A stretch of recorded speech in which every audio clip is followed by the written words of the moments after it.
ikintu cyose twumvise iyo turangaye ntitukizirikane turakibagirwa sibyo no cyane cyane iyo bigeze ku by'ijambo ry'Imana umugambi Uwiteka aba afite kuri twebwe ndetse no kugira ngo iryo jambo rigire icyo rikora muri twebwe.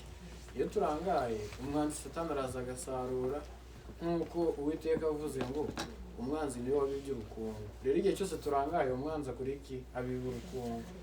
Mu Baheburayo igice cya 2 ku murongo wa 1 niho nakuriye umutwe w'icyigisho aho Pawulo yandikiye Abaheburayo ariko bahereza imbuzi. Abaheburayo igice cya 1 igice cya 2 ku murongo wa 1 umutwe w'amagambo uravuga ngo kutirengagiza kwita ku gakiza gakomeye.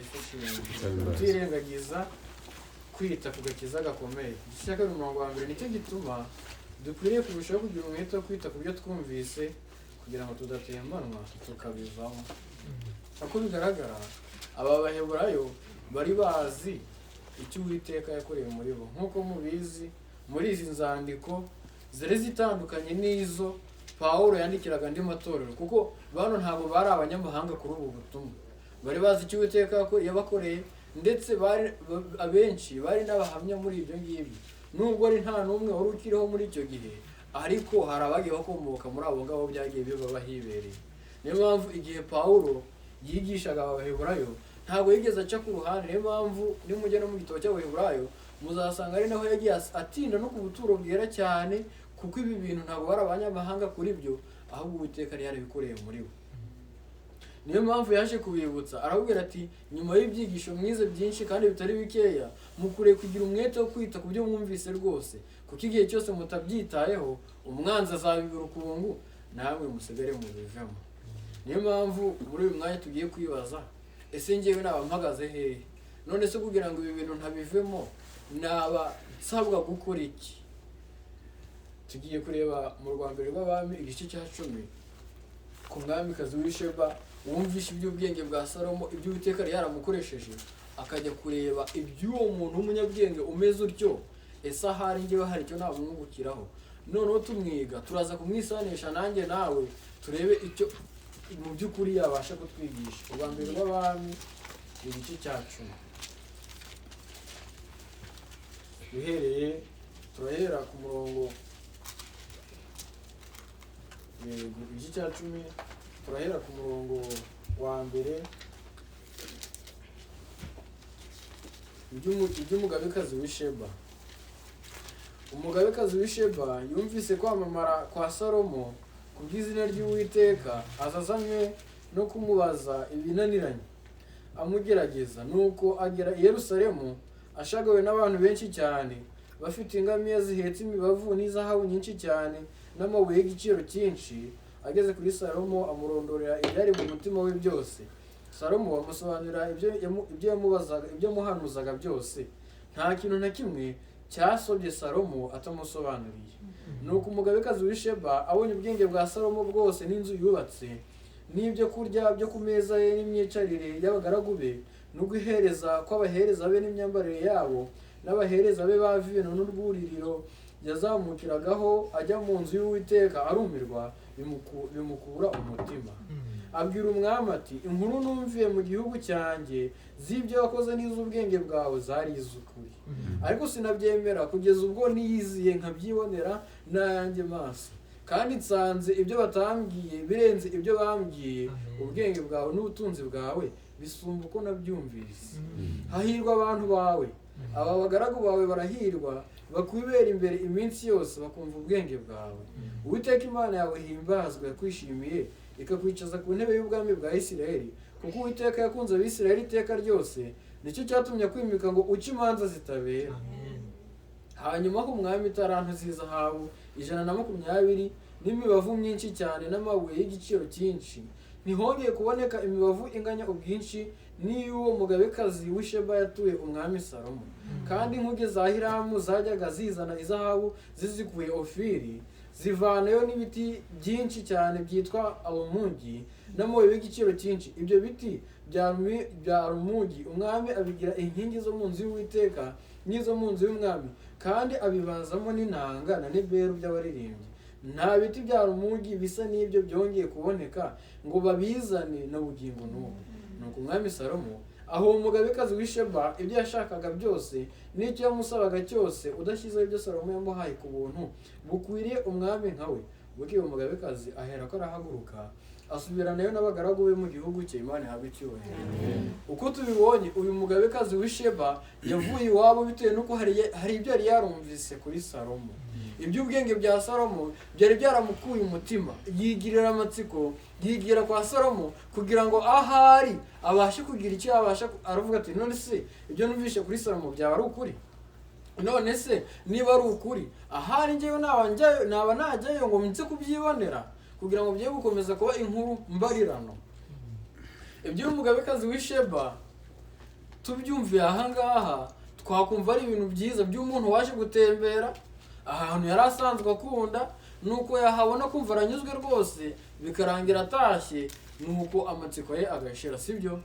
None iby'uyu mugabekazi w'Isheba tugiye kubihuza n'ibyacu muri ubu buryo. Uyu mugabekazi w'Isheba yari yarumvishe ibya Salomo abibwiwe n'abandi.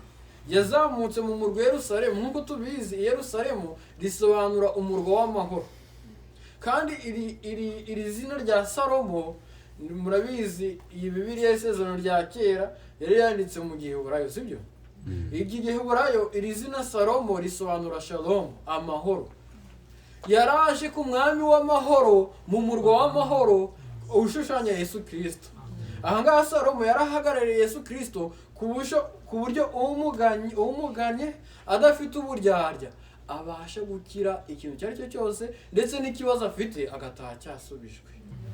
Yazamutse mu gitabo cy'abami n'abahanuzi mu cya 4 cyitwa ingaruka zo gucumura, baranditse ngo uyu mugabekazi w'Isheba yari avuye mu gihugu cya kure. Yesu ashimwe. Yari avuye mu gihugu cya kure. None tugiye kubihuza n'ibyacu gute? Uyu mugabekazi w'Isheba yari yarumvishe ibya Salomo, kandi uyu nguyu Salomo dusanze ari umwami w'amahoro ushushanya Yesu Kristo. Ese ahari twebwe ni kangahe twarumvishije ibya Yesu Kristo? Ni kangahe twagiye tubyigishwa? Ni kangahe byagiye binyura mu matwi yacu ariko bikarangirira aho ngaho? Mwibuke umutwe w'amagambo, twite ku byo twumvise kugira ngo tudatembanwa tugakora iki? Tukabivamo.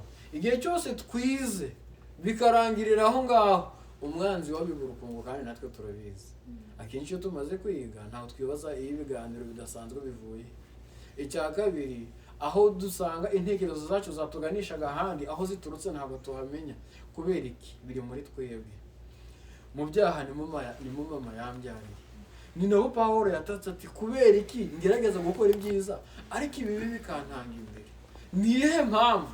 Abantu benshi bakunda kugarukira aho ngaho, ariko nitujya mu Baroma igice cya 7 gisoza yaravuze ati ariko Imana ishimwe ko bwa Yesu Kristo. Amen.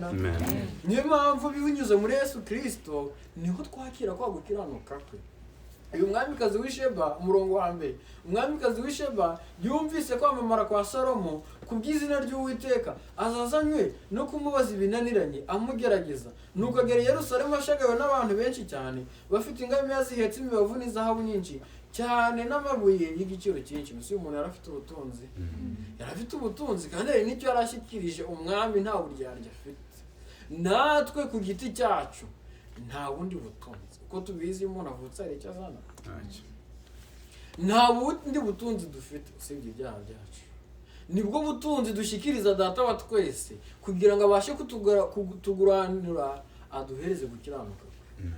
Igihe cyose twemeye tukatura icyaha cyacu n'ikizingiye muri twebwe tuzi, kuko Uwiteka Dawidi yigeze gusenga ati Data ntukambare icyaha cyanyihishe.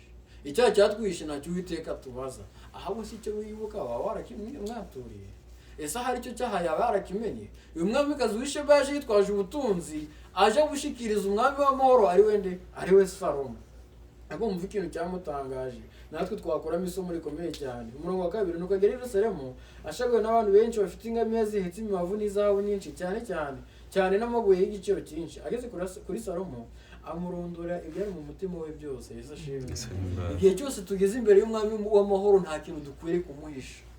dukwiriye kumurondorera kuko gusenga ntago kutuzamura kuri ntago kutumanurira Kristo ahubwo kutuzamura kukatugeza aho hari kandi igihe cyose ngo dusenga ngo nukugurira umutima Uwiteka ngo nkuko dusabana n'inshuti yacu harwo dusenga tukaba twabera Imana indyarya ariko ntago ari umugambi wayo.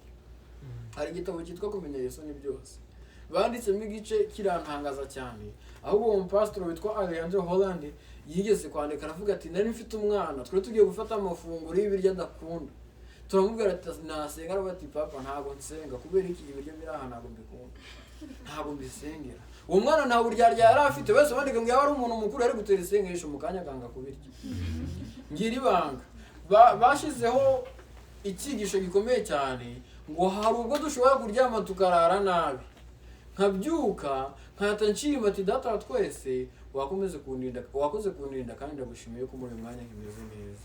Mu kanya umuntu nkahita mwakora ati bimeze bite ni sawa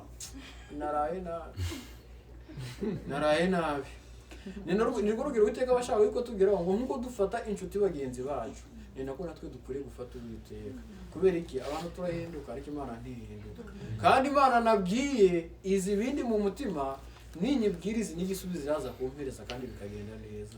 Nubwo igisubizo kitaza muri uwo mwanya Uwiteka araza kumpereza kwihangana.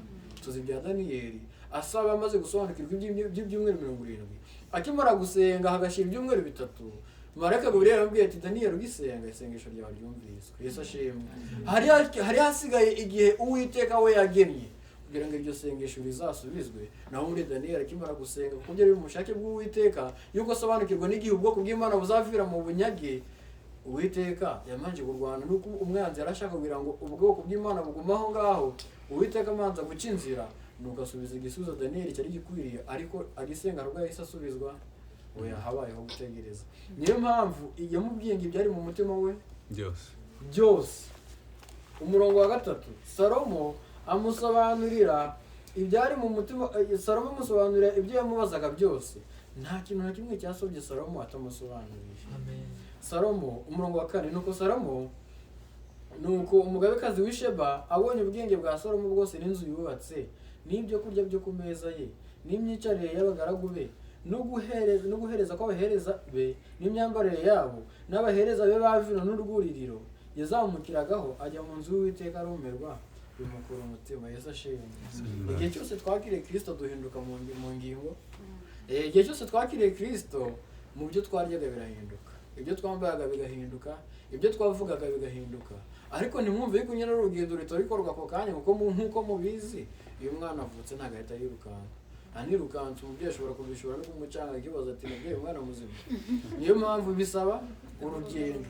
Ni naho niba koko dutangira urugendo rwa Gikristo tukaba turi gufata ibyo kurya nkuko bikwiriye nkuko Uwiteka tugaburira ntabwo gukura ari twebwe tuzikuza ahubwo icyo dusabwa no kurya sibyo. Kandi kurya ni ukwiga ijambo ry'Imana buri munsi. Uko tugenda turushaho gusabana n'Imana tukarushaho gusobanukirwa n'urugamba turwana niho tuzisanga nkuko Pawulo yavuga ati ibyarinda mu yanjye byambereye igihombo. Yesu ashimwe.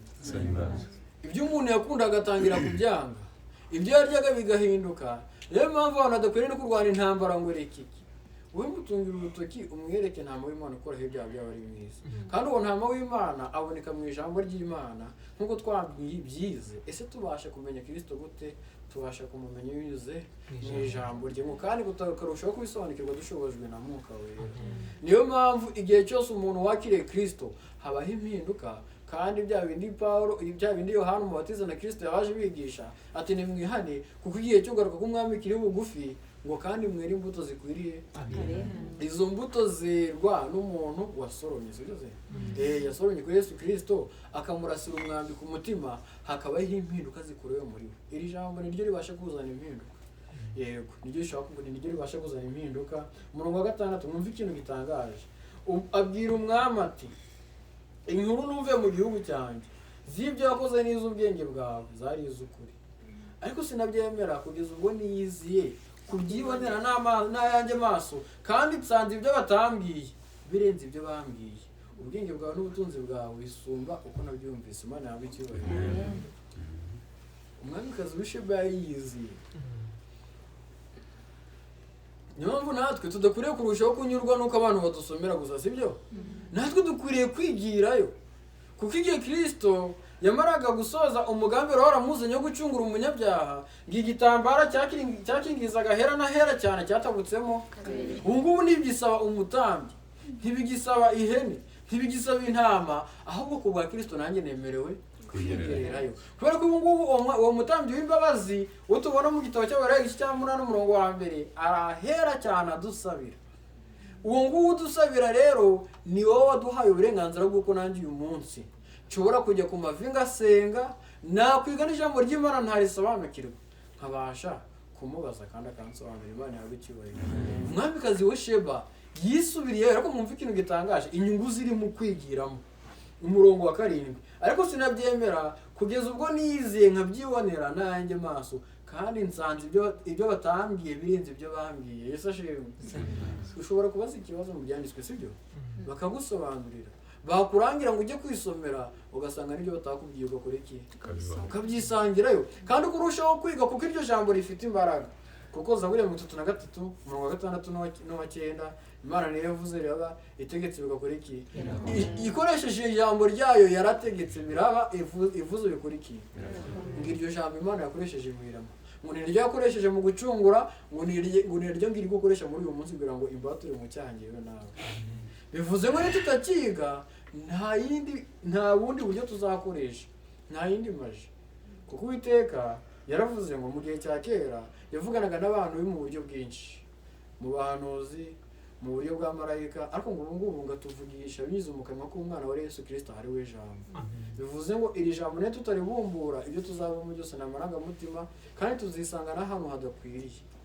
Ku murongo wa 8 handitswe ngo hahirwa abantu bawe, aba bagaragu bawe barahirwa, bakwibera imbere iminsi yose, bakumva ubwenge bwawe.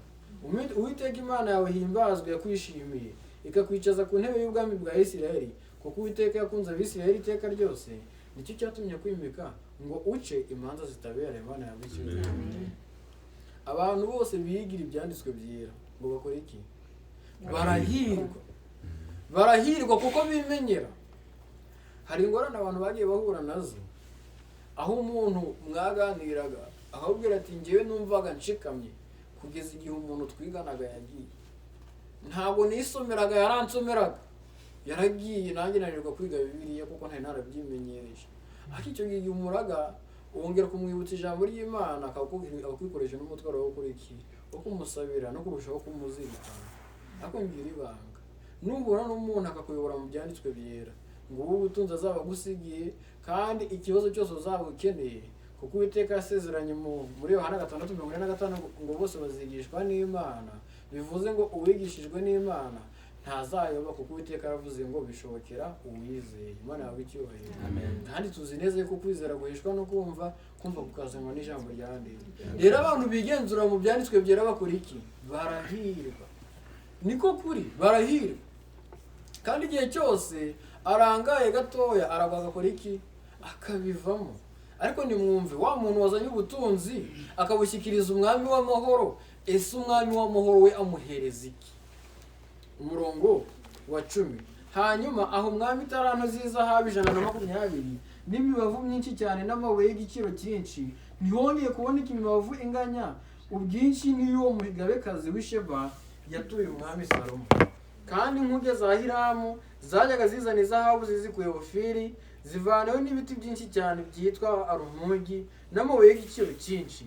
Ibyo biti bya arumugi umwami abigira inkingi zo mu nzu y'Uwiteka n'izo mu nzu y'umwami, kandi abibazamo n'intangana n'ibero by'abaririmbyi. Nta biti bya arumugi bisa n'ibyo byongeye kuboneka ngo babizane na bugingo n'ubu. Nuko umwami Salomo aha uwo mugabekazi w'Isheba ibyo yashakaga byose n'icyo yamusabaga cyose, udashyizeho ibyo Salomo yamuhaye ku buntu bukwiriye umwami nkawe. Imana yawe icyubahiro. Yamuzaniye bwa butunzi, kandi nk'uko twabibonye nta butunzi dufite usibye kuko nk'uko nyine tubizi, cya kintu kidutera kuvuga nabi tutabitekerejeho, iyo mbuto yitwa gukiranirwa itewe muri twebwe.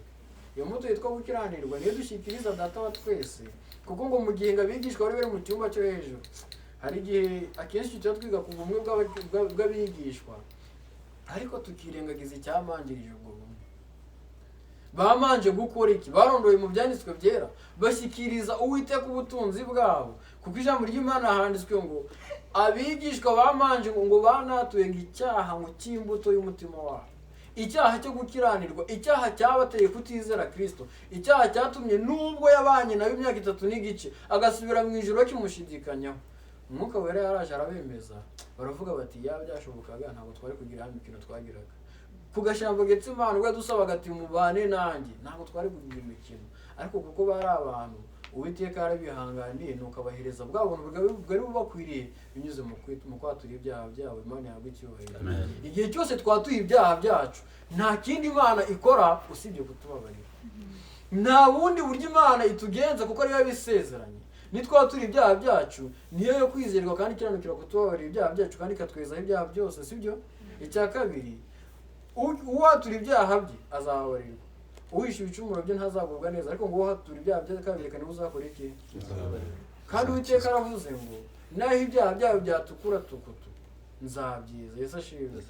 Iri ni isezerano Imana yahaye abantu, bivuze ngo igihe cyose tuzanye buno butunzi nk'ubuntu Salomo yahaye umwamikazi w'Isheba, natwe nibwo Data wa twese yaduhaye.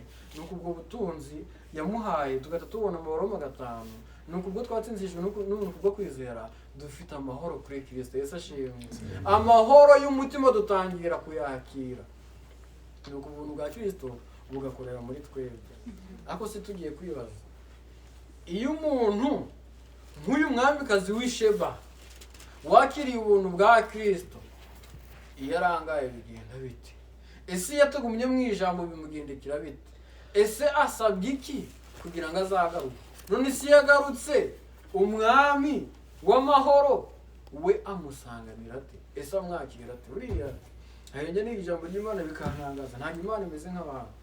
Abantu turi babi byose wasanga mutabyemera, ariko niko bimeze. Abantu turi babi kuko murabizi igihe cyose twiga ibyanditswe byera Imana ibishaka ko tumanza twakwisobanukira. Nidusobanukirwa ububi bwacu tuzamenya yuko Kristo wenyine ari uzabudukiza. Yesu ashimwe. Kandi icya kabiri, Uwiteka tujyana hiherereye.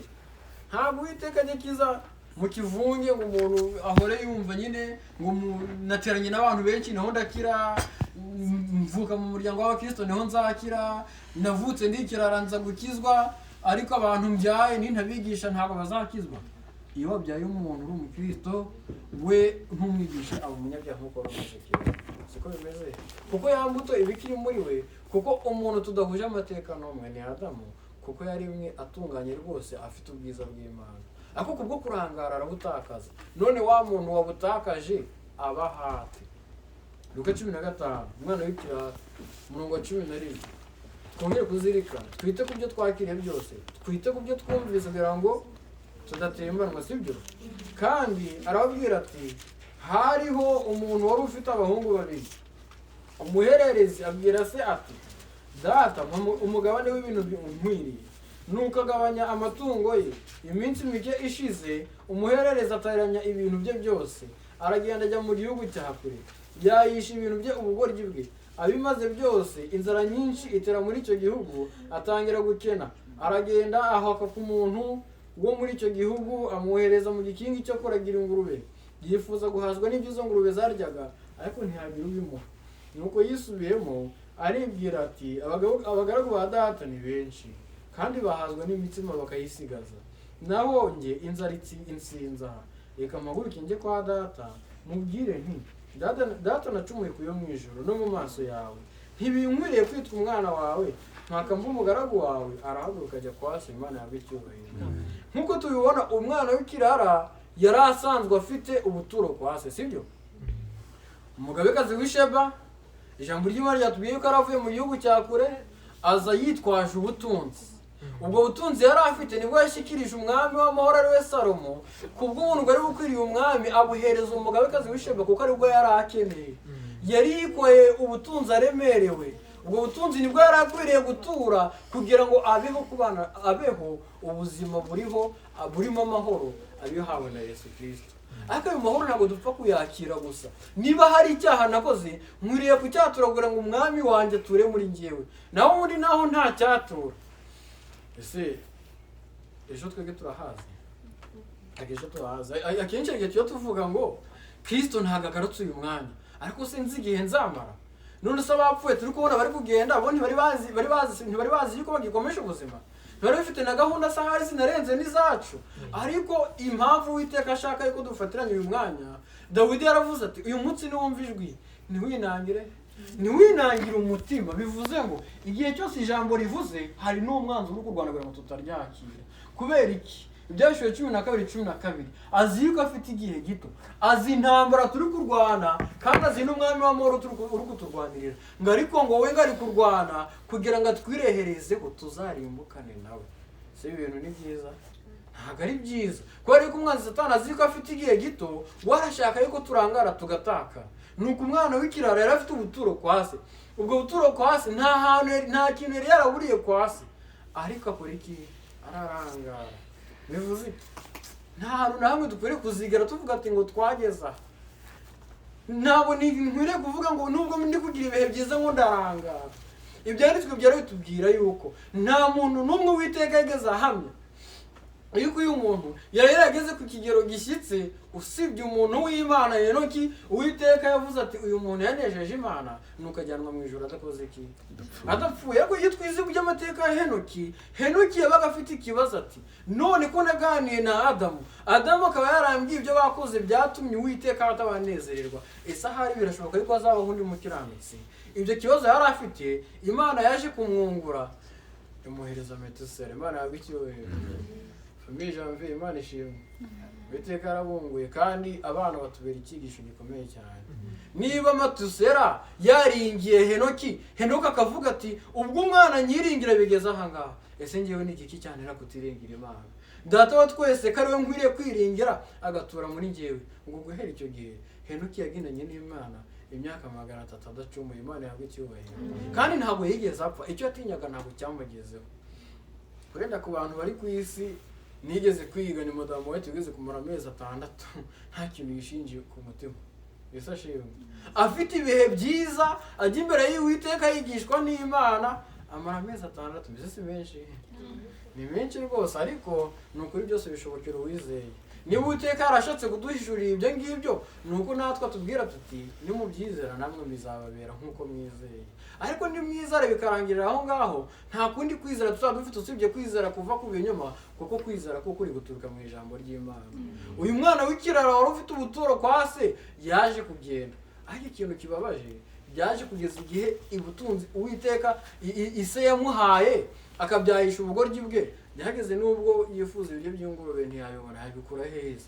nkuko mubizi ingurube zirasigaza nta ingurube zisigaza ntawe yari kubikura yaje kubyifuza ariko ndashimira Imana yuko yabibuza akaza kwisubiramo Yesu ashimwe ngiyi Imana idushakaho niba twarasogongeye ku bya Kristo nyuma tukajya kure ye Uwiteka arashaka yuko twisubiramo kandi igihe cyose twisubiyemo twe kwiga nkuko Satani yagiye yigisha Imana nabi bavandi murabizi neza yuko hari igihe umuntu yavuga gatereka nkore cyiza kugira ngo Imana itandimbura nta ruko Uwiteka watufata kuko ijambo ry'Imana ritubwira ngo tukira abanyantege nke Kristo yapfiriye abanyabyaha ntabwo byasabye ngo tumanze twihane yapfiriye umunyabyaha bivuze ngo ngewe nawe tuje imbere ya Kristo akamanza kutureshya abavandimwe kandi nabo turi kuganira ku gitabo cya kugana Yesu aho Uwiteka amanza guhishura ukuntu yaremye umuntu utunganye bikaza kurangira umuntu agomye agacumura igice cya kabiri Uwiteka akereka urukundo akunda umunyabyaha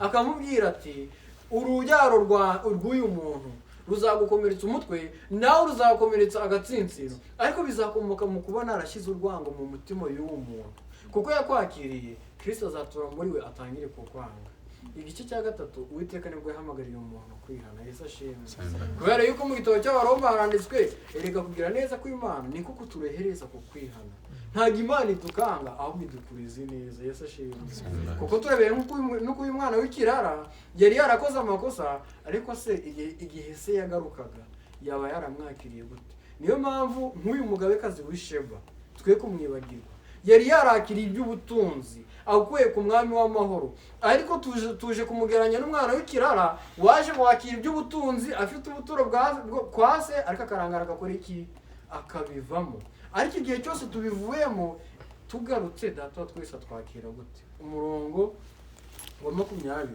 arahaguruka ajya kwa se, agituruka kure saramubona aramubabarira, arirukanka aramuhobera, aramusoma. Imana yagicyoroye. Amen. Yesu ashimwe.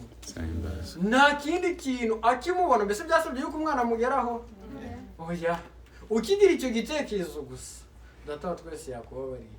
Ariko natwe hari icyo dusabwa nkuko mubizi ku bantu bafite abana, icyo umubyeyi akora iyo umwana ari uruhinja, uko agenda akura ntabwo umubyeyi ahita atuma umwana ategenda unterure kiriya kintu. Oya, uko agenda amugaburira niko agenda akomera, igihe kikazagera akazakora iki? Akazakorana wa murimo. Natwe igihe cyose tubaye abana b'Imana tukirengagiza rya jambo ryatureheje, nta kindi tuzakora usibye kugwa. Kuko uyu mwana w'ikirara yararangaye aragwa, ava mu byiringirwa. Umwanzi Satani abibura ukungu muri we kugeza ubwo yagiye akigira inama mbi ibyo Isirayeli yaramuhaye, akabyayisha ubugoryi bwe kugeza nubwo yifuje iby'ingurube ntiyabibona. Reka mbabwire, ibi ngibi by'ingurube turaza kubigereranya n'inyigisho z'ibinyoma ziri kuvuza ubuhuha ngaha. Inyigisho z'ibinyoma nta kindi kintu zimarira abantu usibye kuba baguhandurira ati Kristo yaje gutanga amamodoka, Kristo yaje gutanga amazu, yaje gutanga amafaranga. Ariko ibyo bintu nta mahoro y'umutima bihesha. Ushobora no kuyiraramo ariko n'undi ukarara udasinziye kubera wa mutima ugutsika. Ariko ndashimira n'Imana yuko n'uwo mutima ugutsika, kuko hari n'abandi bazize bazararangiriye kuko wera guhora bacecekesha mwuka wera bikarangira Uwiteka yigendeye. Ibyo ngibi muzabisoma mu ndirimbo ya Salomo igice cya 5, aho umukwe yakomangaga umuntu akinangira kumva ashaka gukingura ariko akanga. Bya byisi bikubuza gukingura Yesu Kristo ngature muri wowe. Nkavuga ngo reka manze ndangize ibi bintu Kristo ature muri ngewe. Yaje gukingura asanga yigendeye. Se ntibibabaje? Ariko uyu mwana w'ikirara yisubiramo, aza kuri se aramubwira ati, ku murongo wa 21, uwo mwana aramubwira ati, data nacumuye kuyo mu ijuru no mu maso yawe, ntibinkwiriye kwitwa umwana wawe. Yesu ashimwe. Mureke mbabwire, nicyo twavuzeho. Yesu Kristo abashaka yuko twisobanukirwa. Igihe cyose twakira iby'umwami w'amahoro tukagwa tukabivamo, turavuga tuti data, aho nageze ibyo nakoraga ntago bihuje n'ubushake bwawe. Byarashobokaga yuko simuzi yuko mu gitabo cy'Itangiriro igice cya 38 harimo uwitwa Yuda yabyaye abana. Uko bagendaga bakurikirana, igihe muri icyo gihe bari bafite imigenzo, ariko n'ubundi nayo umwe yabana n'umugore yapfa batarabyaranye, umukurikira bakabana. Umuhungu umwe w'imfura yashatse umugore apfa batabyaranye, umukurikira barahura barabana. Mu gihe baryamanaga aravuga ati nimbyara umwana utari uwanjye. Kwa gushidikanya yagize muri we, nta kwizera yari afite, yaguye ku buriri arahapfira. Mu gihe cya kera abantu bakoraga icyaha muri uwo mwanya gatahura n'ingaruka, sibyo? Ako muri uyu mwanya twege ku by'imbabazi z'Imana Yesu Kristo yaraje, kandi bene ibyo bintu hari n'icyo byashushanyaga. Ako muri uyu mwanya ko natwe tutazi igihe dufite, ko n'abagenda ubwabo baba bumva yuko hari igihe kirekire bafite, ko tuvuga ngo Kristo yaratinze, sawa mugani, niyo mpamvu tuba dushaka yuko Yesu Kristo agaruka turimbure. Iyo uvuga ngo Yesu Kristo yaratinze utarihanye, uba wumva ushaka ngo aze gukora. Niyo mpamvu dukwiye kuba nk'uyu mwana w'ikirara, tukisubiramo. Wari warasogongeye ku butunzi bwa se nk'uriya mwamikazi w'Isheba, ariko akarangara. Ariko kubw'umugambi w'Imana, kubw'iwa mutima uhana, aza kwisubiramo, izina ry'Imana rihabwa icyubahiro. Ubwo yavugaga ati, nacumuye kuyo hejuru, cumura no kuri wowe, sinkwiriye kwitwa umwana wawe, ariko data wa twese ndagusabye ngo umbabarire. Ariko ngo akimubona akora iki? Aramubabarira. Imana yahabwa icyubahiro. Niyo mpamvu dukwiriye kwita ku bintu twumvise, natwe tukajya kwisomera nk'umwamikazi w'Isheba. Akubwira ngo tutara, kuko mubizi igihe cyose twize niyo dusohotse duhura n'ibindi. Hari n'izindi nshuti tuba tugifite mu by'ukuri ibyo bintu tutarabyumva neza, hari ubwo imiryango yacu bitarabyumva neza. Niyo mpamvu tuba turushaho kubana n'Imana dusaba Mwuka Wera, kuko ijambo ry'Imana ryaravuze ngo none ubwo muri babi mukaba mubasha guhereza abana banyu ibyiza, ni njyewe uzanga guhereza umwuka bamunsabye. Yesu ashimwe. Cyane dufite impamvu zo gusaba Mwuka Wera, kuko data wa twese yaramusezeranye. None ni ikihe kintu twakora kugira ngo tugume mu byo kwizerwa tudatemba n'ubukabivamo? reka dusubire inyuma muri Luka 6 umurongo wa 46 kugeza ku 49. Luka 6 umurongo wa 46 kugeza ku 49. Yego handitswe ngo mumpamagarira iki muti databuja nyamara nimukora ibyo mvuga. Umuntu wese uza aho ndi akumva amagambo yanjye akayakomeza ndabereka uko asa n'umuntu wubaka inzu agacukura hasi cyane akageza urufatiro ku rutare, nuko umugezi wuzuye uhururira kuri iyo nzu ariko ntiwabasha kuyinyeganyeza kuko yubatswe ku rutare. Naho rero wumva ntabikore asa n'umuntu wubatse inzu ku butaka adacukura urufatiro, nuko umugezi uyihuriraho ako kanya iragwa kandi kurimbuka kwayo kwabaye kubi. Si ibintu ntibibabaje. Ariko hejuru twabonye amakuru meza y'umuntu wubatse ku rutare, kandi rutare ninde? Rutare ni Kristo. Niyo dukwiriye kwishingikirizaho. Ni umuntu wubatse ku butaka. Nkuko mubizi ubutaka bushushanya umutima, ubu butaka bushushanya umuntu waremwe avuye mu kitaka. Ntabwo dukwiriye kubaho twishingikiriza ku bantu. Iyo Kamana ari kuvuga ngo ndi umunyedini, reka mbabwire, ntabwo mu ijuru hazajya mu Isilamu, mu ijuru ntihazajya mu Katolika, mu ijuru ntihazajya mu Adventiste, ntihazajya mu Poroso, mu ijuru hazajya umuntu ubariza amategeko y'Imana akagira no kwizera kwa Yesu. Kandi amategeko y'Imana ari mu ijambo ryayo, sibyo? Kandi nkuko tubibona ngo mbere yo kugaruka kwa Kristo hazaboneka imigabane ibiri, abubaha amategeko y'Imana n'abayasuzugura, sibyo?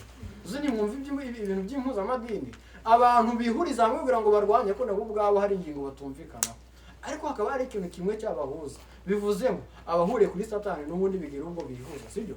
Nkuko mu bizafarisayo n'abasadukayo ntibumvikanaga, ariko barahuje mu kwica Yesu. Natwe igihe cyose tutarakira Kristo tuzisanga tugiye kugambana, ariko igihe cyose twamwakiriye tuzahora tugira n'imbabazi nziza kuba twasubirana bagenzi bacu. Umugambi w'Uwiteka nuko twakubaka ku rutare, tukareka kubaka ku musenyi, tukaba nk'umwamikazi w'Isheba tukajya kwishakira mu byanditswe tukirondorera, nuko Uwiteka akatubwira. Icya kabiri, uwo mwamikazi w'Isheba waronse iyo arangaye aragwa akaba umwana w'ikirara, ariko uwo mwana w'ikirara yongeye agatahuka arongera akitwa umwana mu rugo. Imana yawe icyubahiro. Kandi kugira ngo umwana w'ikirara azakomeze kwitwa umwana mu rugo, nuko arushaho kurya ku mafunguro ese yamuteguriye. Ngira ijambo Uwiteka yaduteguriye, kandi icyo ashaka ni kimwe, kuko twakwihana ubu kugira ngo tuzaraga ubwami bw'ijuru. Reka dusome isomo risoza urwa kabiri rwa Petero igice cya 3. Petero urwandiko yanditse rwa kabiri igice cya 3